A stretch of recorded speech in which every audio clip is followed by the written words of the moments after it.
Hər il minlərlə abituriyent ixtisas seçimi eləyib, yüksək bal toplayıb, universitetlərə qəbul olsalar da, 2-3 il sonra seçdikləri ixtisaslardan narazı qalırlar. Bu videoda mən sizə ixtisas seçimi eləyəcəyiniz zaman hansı səhvlərdən qaçınmalısınız və ixtisas seçimi strategiyası necə qurmalısınız, bunu izah edəcəm.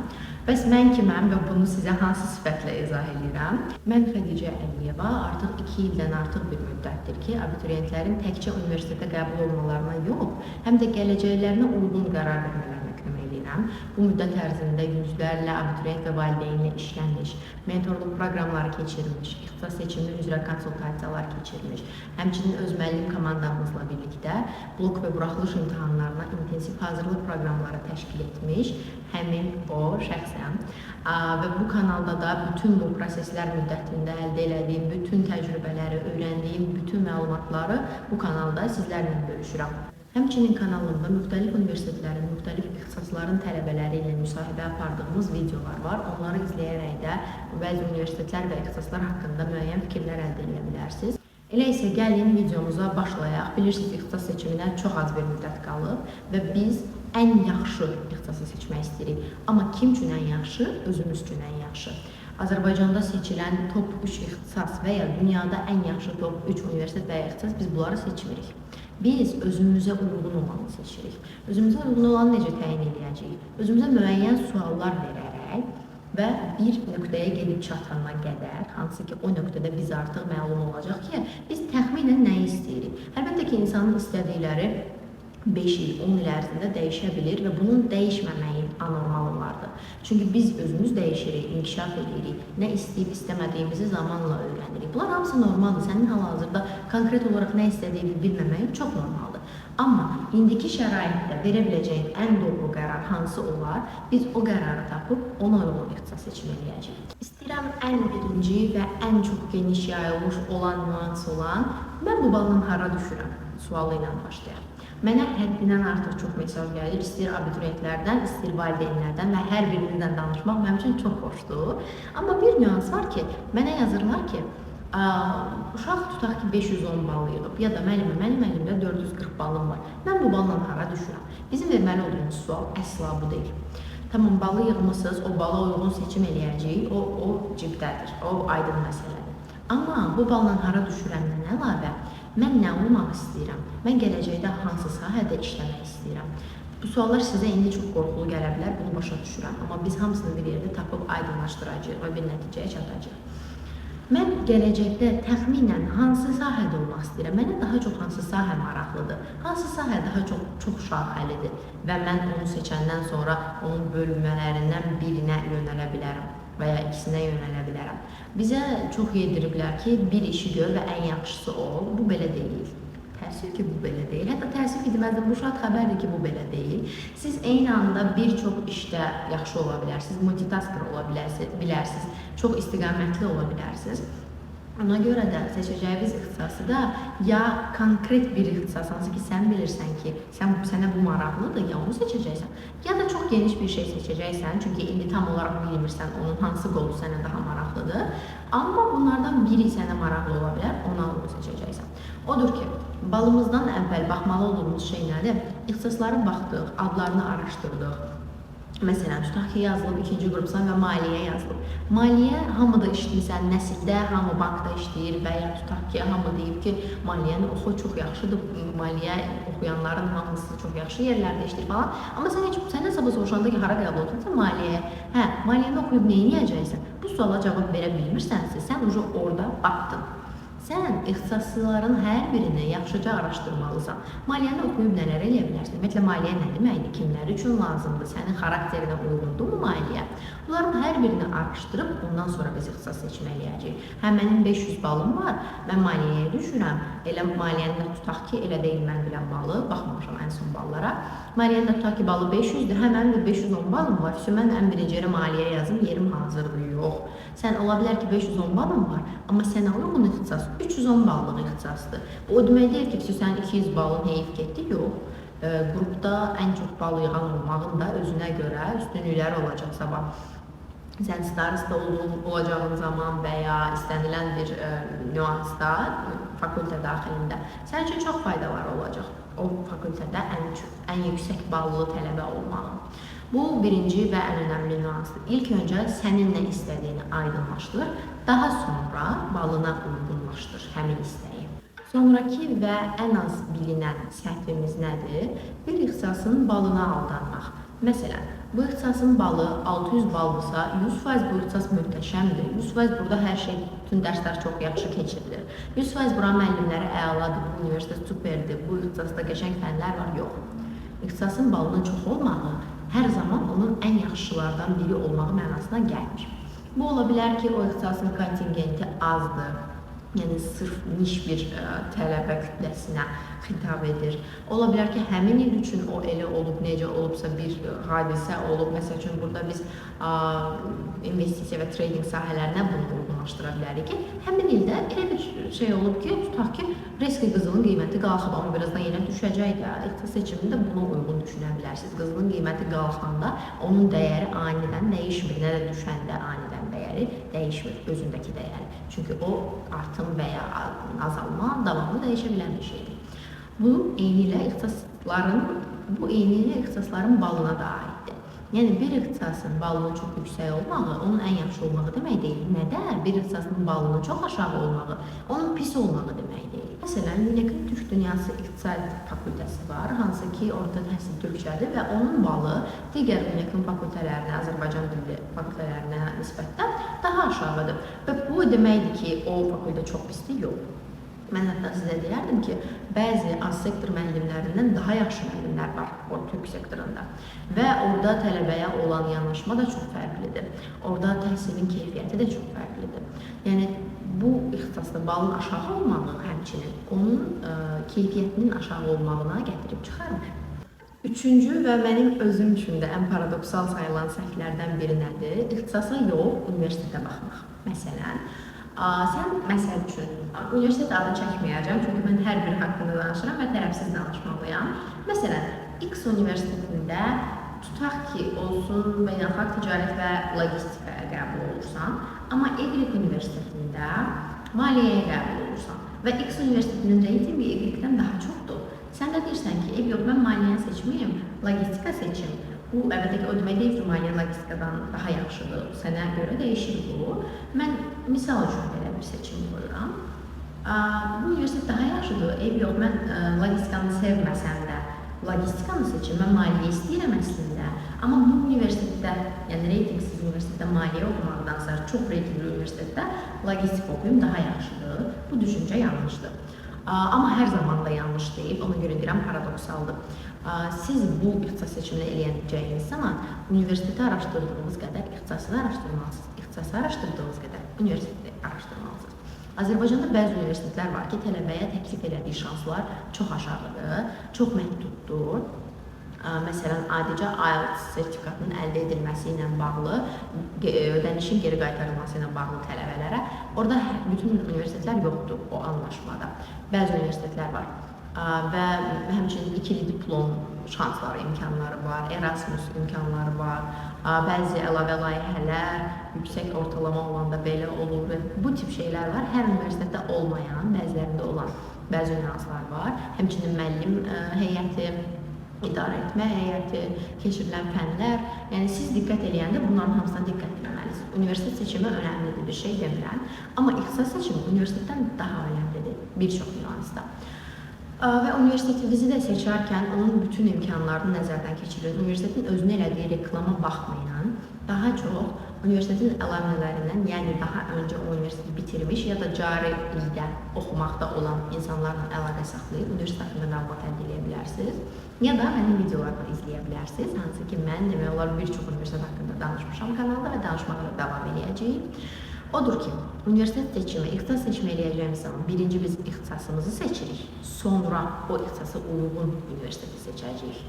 Universitet çox reytinglidir və çox səs salıb deyə bizə maraqlı olmayan ixtisası o universitetdə oxumağı heç kimə, amma heç kimə tövsiyə eləmirik. Çünki sən o universitetdə 4 il ərzində oxuyacaqsan. 4 ildən sonra sənə qalan şey o universitetin binası yox, ixtisasın olacaq. Dördüncü səhv deyərdim ki, mənim özümün də ən yararlı nöqtələrindən biridir ki, hamının elədiyi seçimə baxaraq seçim eləmək. Yəni, Ölkədə artıq hər kəs IT seçir, hər kəs data oxuyur. Mən mütləq data oxumalıyam, mən mütləq hüquq yazmalıyam, çünki hamı hüquq yazır. Belə bir şey yoxdur. Yəni, hər kəsin hüquq yazmağı, sənin hüquq yazmalı olduğu mənasına gəlmir. IT də eyni şəkildə, data da eyni şəkildə. Sən özünə uyğun ixtisası seçməlisən. Bütün videonun məğzi əslində sənin özünə uyğun, istədiyin ixtisası seçməyindən gedir də, yəni. Məsələn üçün, ətrafındakı hər kəs hüquq yaza bilər, hüquq oxumaq istəyə bilər. Amma sən bilmirsən ki, bunlar özləri də həqiqətən hüquq oxumaq istəyirlər. Yoxsa hamıya və o kinolara baxıb hüququ yazırlar.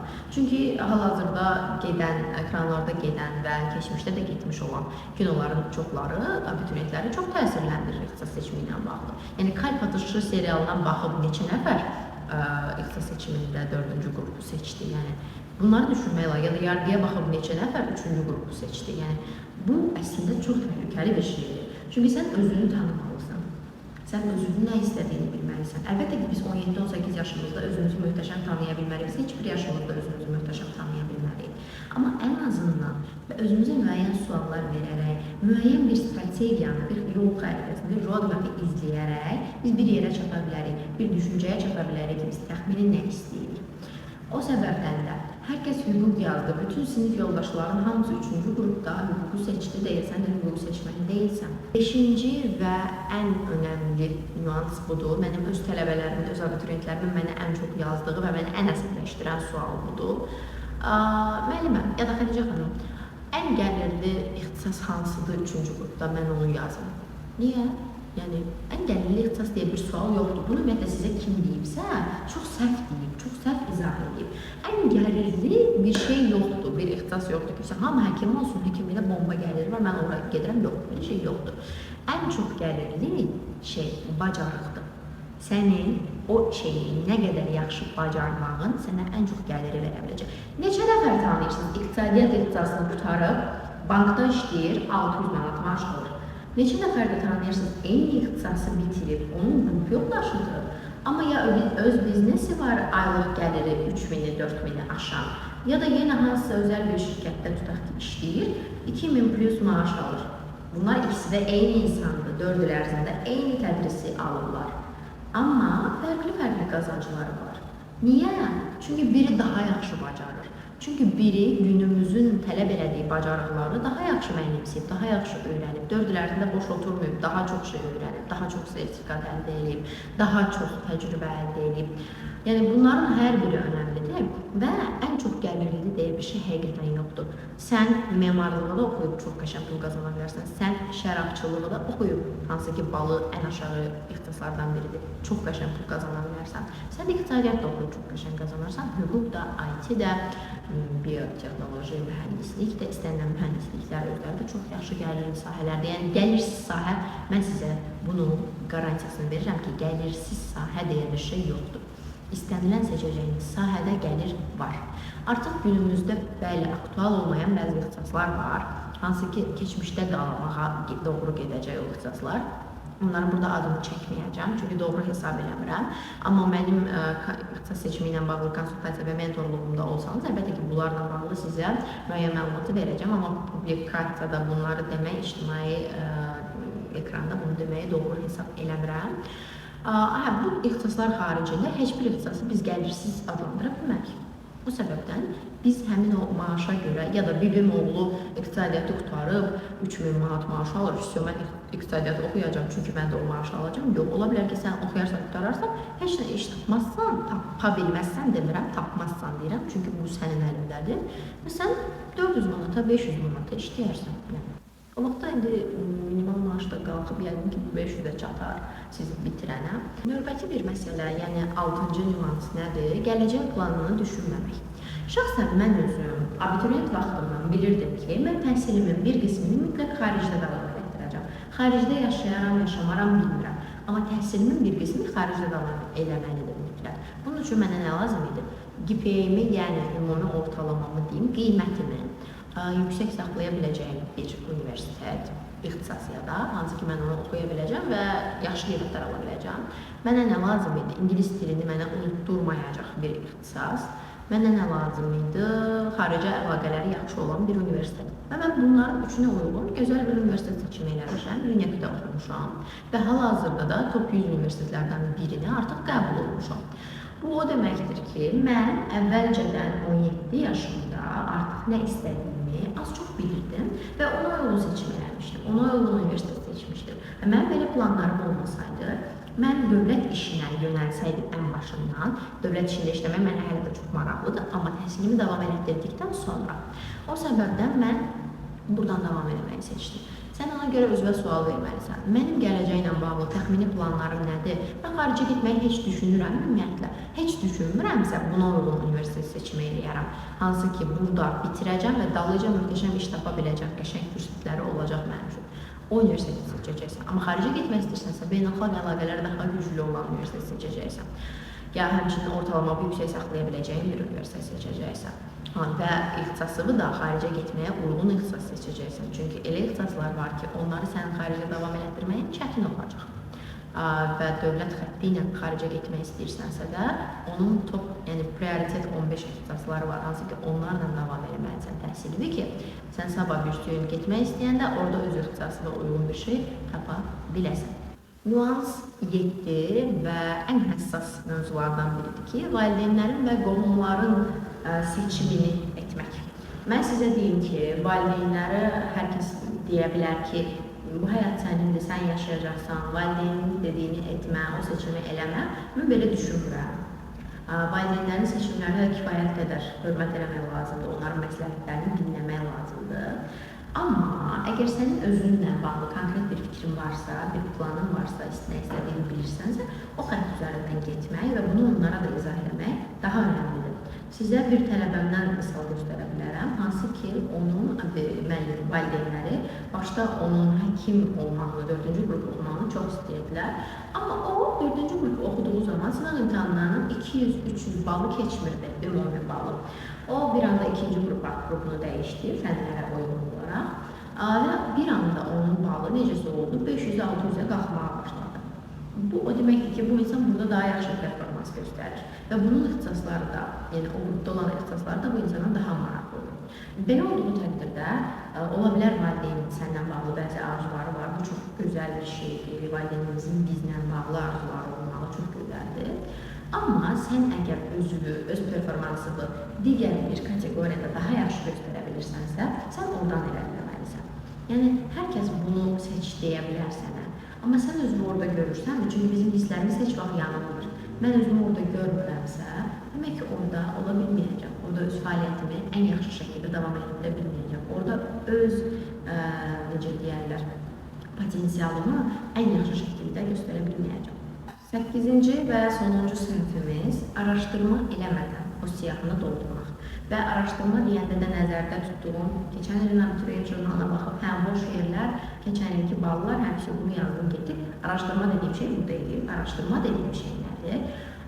Sən bu 15 yerimiz var da bizim əlimizdə və əsas ilk 5-idir bizim üçün prioritet. Digər 10 yeri də prosta yazacağıq ki, davamlı olaraq da, yəni ardıcılığı azalan sıraydı. Azalan sıra dediyimdə balın azalmasını demirəm təkcə, əlbəttə ki. Sən tutaq ki, birinci yerə yazdığın ixtisasa baxırsan, bu ixtisasda hansı dərslər keçirilir? Bunun məzunları hal-hazırda harda işləyir? Nə işlə məşğuldurlar? Bu universitetin xarici əlaqələri nə yerdədir? Bu universitet öz tələbələri ilə necə davranır? İtirib axtarırmı? Məzun platforması varmı ən azından?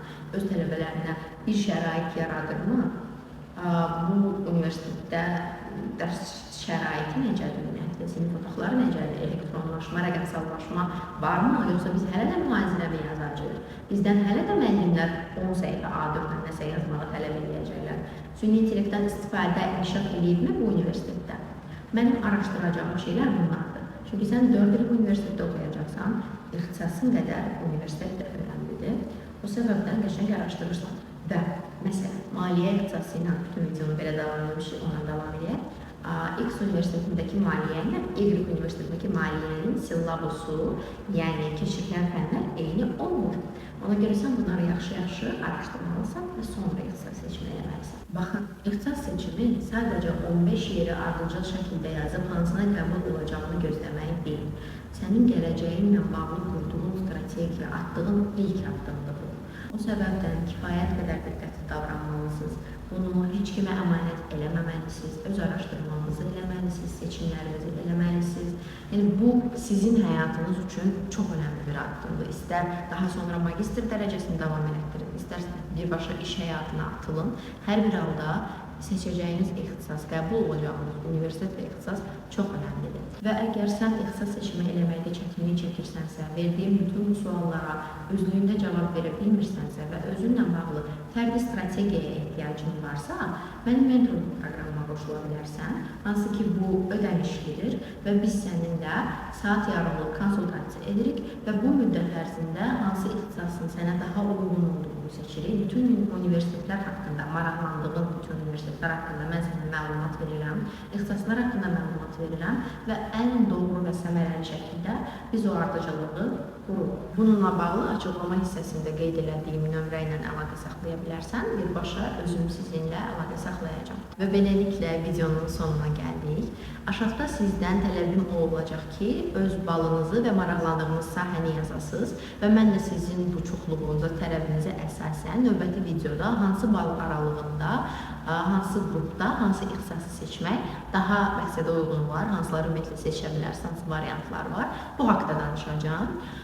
Ümid edirəm bu video sizin üçün faydalı olar. Ümid edirəm Azərbaycandakı bütün gənclər ən doğru şəkildə ixtisas seçimi eləyər və ən istədikləri və özlərinə uyğun hesab elədikləri ixtisaslarda təhsil alarlar, universitetlərdə təhsil alarlar. Hər birinizə uğurlar arzulayıram bununla bağlı. Ümid edirəm ki, hər şey tam ürəyinizcə olar. Növbəti videolarda görüşək.